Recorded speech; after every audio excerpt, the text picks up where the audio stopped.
Welcome to the Control Your Coffee course, where we're going to dive into all the basics that you need to know to brew better coffee, but more so to equip your staff, to train others on coffee, to improve your coffee when you see flaws, or to make better coffee when you just want to improve it. We want to equip you with the applicable learning to actually take this material and apply it in your shop. Focus of this course will be revolved around coffee brewing. So we're essentially we're gonna first hit on just what is coffee? What is it? Where does it come from? Seed to sip. How does it get from the farm, from the seed of a fruit to us in the form of a drink? How does that happen? But then we're also gonna dive into some more foundational topics. We're gonna hit on what are the 7 pieces of equipment that you need anytime you're brewing coffee, no matter how you're brewing it, whether you're brewing a pour over or a French press, or you're doing espresso, or you're doing drip coffee like you would at a diner, or even just in your own shop. There are 7 pieces of equipment that no matter how you're brewing, you are going to use. And understanding how those work together is incredibly helpful for learning how to make better coffee.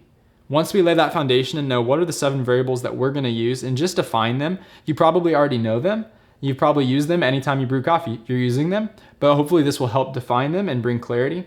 Then once we've defined those pieces of equipment, we're gonna dive a little bit deeper. We're gonna hit on the 8 variables that you use anytime you're brewing coffee and how those work together. What I mean by variables is, for example, the amount of water you're using to the amount of coffee, we call that ratio, or the temperature of your water, or the grind size.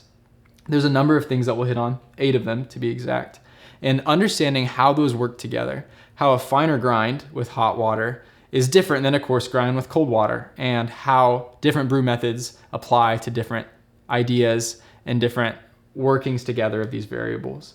So we're gonna do that. We're gonna dive into those 8 variables, and then finally we're gonna hit on taste, flavor, and aroma. What happens when I use the pieces of equipment, when I use the variables, and I brew a cup of coffee, and I smell it, and I taste it. There's flavor. All these things are going on. I'm experiencing the coffee. How do we define that? How do we get better at tasting what we're tasting and smelling what we're smelling, and defining the flavors that are in the cup? How do we get better at that? After taste, flavor, and aroma, we're gonna dive a little bit deeper into a more practical part of the course, which is extraction. We're gonna try to understand what's going on whenever I start pouring water in my cup, what's coming out of the coffee between acidity and sweetness and bitterness, what's going on. This part of the course can feel a little bit heady, but it is, in my opinion, one of the most impactful parts that we'll go over. And understanding it will equip you to brew better coffee and equip your team for the rest of your time that you're in coffee. Essentially, understanding extraction will change the game for you, and we want to bring that to you in this course. Once we've hit on all those things, laid those foundations, we get to have even more fun. We're going to start applying it and understanding how this works in action. We're going to brew a pour over so that we can really see all the elements working together. The pieces of equipment, we'll point each of them out. The 8 variables working together, we'll talk about each variable in that cup of coffee. We're going to brew that pour over and highlight what's going on. We're going to talk about the taste and the flavor and the aroma and distinguishing what's going on. Once we've brewed that pour over, we're going to take it a step further. We're gonna go from just an example pour over, which you may or may not do in your shop, and we're gonna dive into the other methods of brewing that you probably are doing. So we're gonna brew cold brew, and we're gonna talk about how that extracts.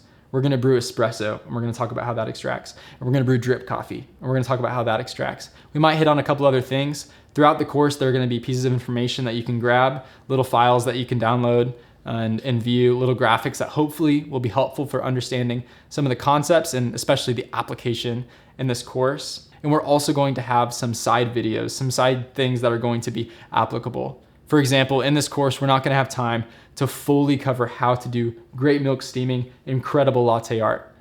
Our plan is to do that in a future course, but for now, to keep this course succinct and together and about controlling your coffee, we had to remove that, but we're gonna do a little short on how to do milk steaming. There will be a few things like that along the way that'll equip you to feel more confident and equipped in your coffee shop and to equip others. So we'll hit on milk steaming, we'll hit on espresso, we'll hit on some different ideas and different things, and fully equip you to brew great coffee where you're at.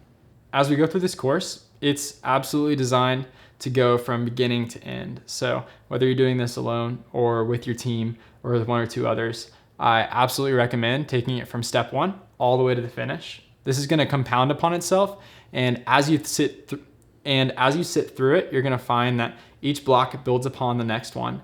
And by the end of the course, My hope is to help you gain a more cohesive understanding of how to brew coffee and how to affect the finished product for both your customer and for your team.